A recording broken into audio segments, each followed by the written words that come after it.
بسم اللہ وصلاۃ والسلام علی رسول اللہ. جن ہستیوں کی محبت قرآن و سنت نے ہم پر فرض کی ہے، ان ہستیوں میں سے ایک ہستی حضرت سیدنا امام حسن مجتبیٰ کی ہے. یہ وہ ہستیاں ہیں جو محبوبان خدا و مصطفیٰ بھی ہیں اور محبان خدا و مصطفیٰ بھی ہیں.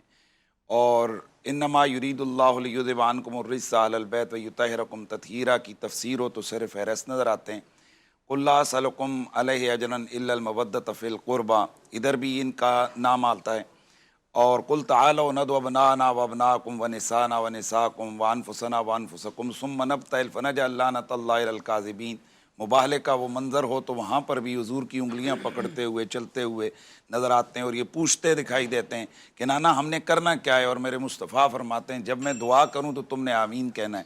اور پھر میرے آقا فرماتے ہیں کہ اگر آج میں ان عیسائیوں کے سرداروں کے خلاف میں دعا کر دیتا اور یہ میرے شہزادے اور یہ حسنین اور ان کی ماما بابا امین کہہ دیتے تو ان کے نجران کے ان کی بستیوں میں آگ برستی. تو یہ وہ ہستی ہیں کہ جن کی مودت، جن کی محبت قرآن و سنت نے ہم پر فرض کی ہے، اور ایمان کے ساتھ ان کا رشتہ بلکہ ان کی محبت عین ایمان ہے.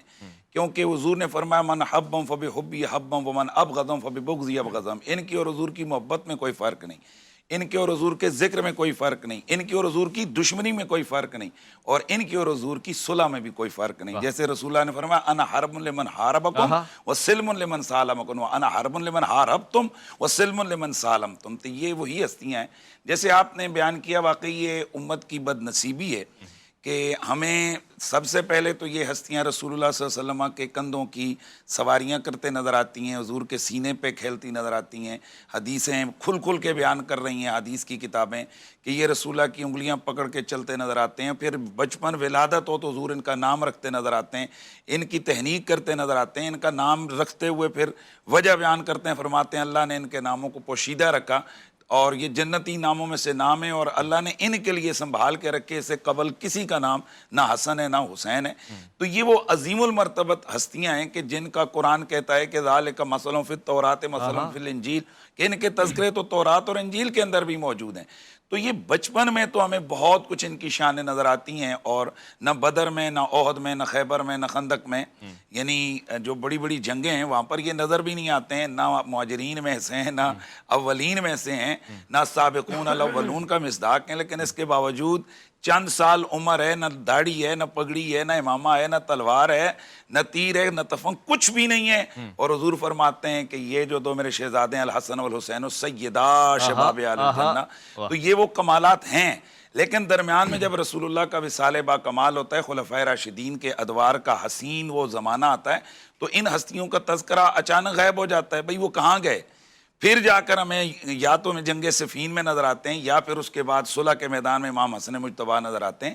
لیکن حقیقت حال یہ ہے کہ حضرت سیدنا امام حسن مجتبیٰ علیہ السلام خلفائے راشدین کے دور میں مجاہد بن کر میدان جہاد میں نظر آتے ہیں. اور اس میں شیعہ سنی دونوں طرف کی تاریخ کی کتابیں گواہ ہیں کہ حضرت خلیفہ اول کے دور میں بھی آپ میدان جنگ میں، آپ خلیفہ دوم کے دور میں بھی میدان جنگ میں، اور خلیفہ ثالث کے گھر کا محاصرہ ہو رہا ہے. تو اس وقت حضرت مولا علی کے یہ دو شہزادے ہاتھ میں تلوار پکڑ کر ان کی حفاظت پر کھڑے نظر آتے ہیں.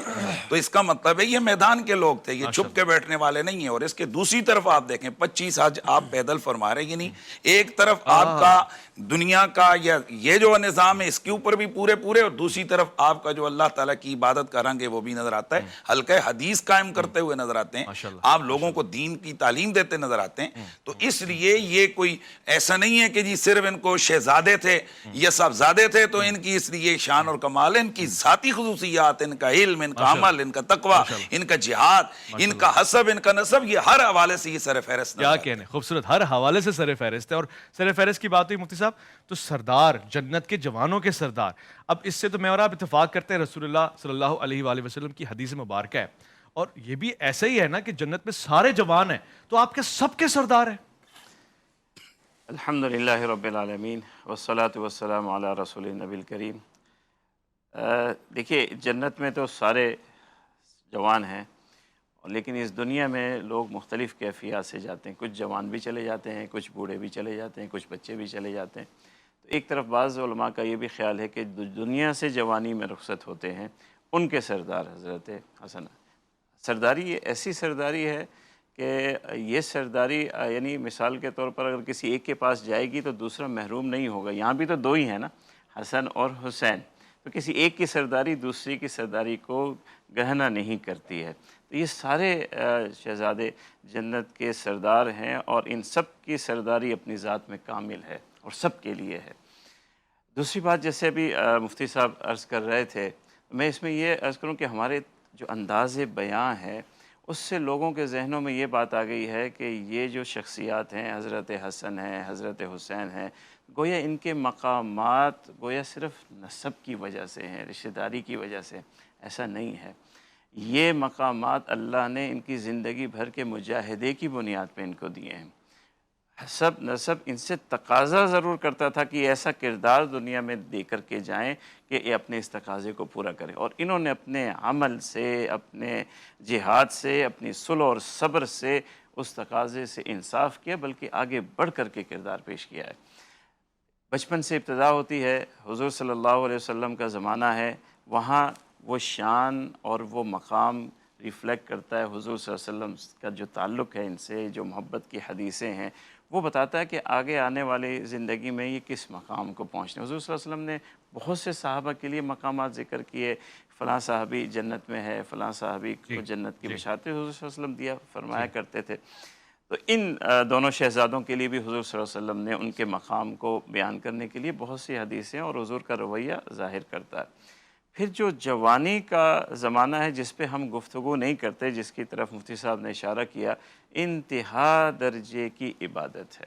انتہا آج ہم سب حضرت حسن اور حسین سے محبت کرنے والوں کے لیے یہ زندگی حضرت حسن کی اور حضرت حسین کی ہمارے سامنے ہونی چاہیے کہ دنیا کا مقصد اللہ کو راضی کرنا ہے، اور اللہ کو راضی اگر حضرت حسن نے بھی کیا ہے تو اس کا میدان عبادت ہے. خوبصورت. رات کی تہجدیں ہیں. جب نماز کے لیے کھڑے ہوتے تھے حضرت حسن رضی اللہ تعالیٰ عنہ تو کہتے جسم ایسا کانپتا تھا خشیت باری تعالیٰ سے. کھڑے کون ہیں؟ جو جنت کے سردار ہیں. جب اللہ کی بارگاہ میں کھڑے ہیں تو کس حد تک خشیت طاری ہے کہ جسم کانپ رہا ہے. تو یہ وہ عبادت کا خشوع اور خضوع ہے. اور پھر حج کی بات کی، پیادہ حج ہے. آج کل تو ہمارے ہاں لوگ یعنی دین کے بارے میں، اللہ کو راضی کرنے کے بارے میں جد و جہد کا، محنت کا کوئی سوال ہی نہیں ہے. ہم چاہتے ہیں ہمیں گھر میں مل جائے اللہ کی رضا سب کچھ. تہجد کا سوال نہیں، ہم تو فرض نماز سے پیچھے رکے ہوئے. تو یہ پیغام ان بزرگوں کی زندگی پیغام ہے کہ ہم سب کا مقصد اللہ کو راضی کرنا ہے، اور اللہ کی رضا راتوں کی نماز میں ہے، رونے میں ہے، خشیت میں ہے، عبادت میں ہے، تہجد میں ہے، اور صلح جوئی کے اندر ہے. آخری جو ان کی زندگی کا سب سے بڑا کارنامہ ہے اور وہ سب سے بڑی بہادری ہے کہ ایسے دو گروہ عظیم اور اتنی بڑی تاریخ گزرنے کے بعد صلح کے لیے اتنی بڑی قربانی، یہ کوئی عام آدمی یہ نہیں کر سکتا. جس کے پیچھے ایک پورا نظریہ چل رہا ہو، لوگ چل رہے ہوں، حق اس کے ساتھ چل رہا ہو، پھر اس کے بعد وہ شخصیت آئے اور اتحاد اور اتفاق کے لیے اپنا سب کچھ قربان کر دے، اور کسی تیسرے آدمی کے ہاتھ میں نہ دے، مخالف کے ہاتھ میں سب کچھ پکڑا دے اور مسلمانوں کو ایک کلمے پہ جمع کر دے. یہ بہت بڑے دل کی اور بہادری کی بات ہے. آج ہم اپنے چھوٹے چھوٹے مسائل نہیں قربان کر سکتے، چھوٹے چھوٹے آپس کے مسائل نہیں قربان کر سکتے. تو حضرت حسن کی آخر کی یہ زندگی آج ہم سب سے بہت تقاضا کرتی ہے کہ ہمارے اختلاف وہ اختلاف ختم نہیں ہوئے تھے. حضرت حسن اور حضرت جو بھی اختلافات تھے، جو اختلاف رائے تھا وہ برقرار تھا، مگر اس کے باوجود صلح کا بعد کا عالم 10 سال جو گزرے کسی کو کسی سے شکایت نہیں ہوئی. تو وہ زندگیاں آج ہمارے لیے، ہم سب کے لیے، خصوصاً علماء کے لیے، اس معاشرے کے لیے ضروری ہے کہ ہم اپنی چیزوں کو قربان کرنا. آپ کی بات سے ایک لطیف ترین بات اور اخذ کر رہا ہوں، اور پھر اپنے ناظرین اور محترم سامعین کی نظر کر رہا ہوں کہ کیوں نہ آج کے دن ہم پیس ڈے، صلح ڈے اور ایک دوسرے سے ایگریمنٹ ڈے منا لیتے ہیں. اس سے بڑا دن ہو نہیں سکتا. کیا کمال دن ہے کہ جی آپ بڑائی کا مظاہرہ کریں، اپنا بڑا پن دکھائیں. میں کہتا ہوں جی میرے سے کسی کی دل آزاری ہوئی ہے، میں اس سے معافی کا طلبگار ہوں. یہ لیجیے جی، میں اپنی انڈرسٹینڈنگ آپ کے سامنے رکھتا ہوں، اور ہم سب کے لیے یہ ہے. کاش کہ اس طرح سے ہمارے معاملات اچھے ہو جائیں. وہ جو اختلافات ہیں وہ اپنی جگہ رہیں مگر انداز بہتر ہو جائے. ایک وقفے کی طرف جا رہے ہیں، لوٹ کر آئیں گے. عرفان رمضان میں آپ کا انتظار رہے گا. عرفان رمضان، عرفان رمضان.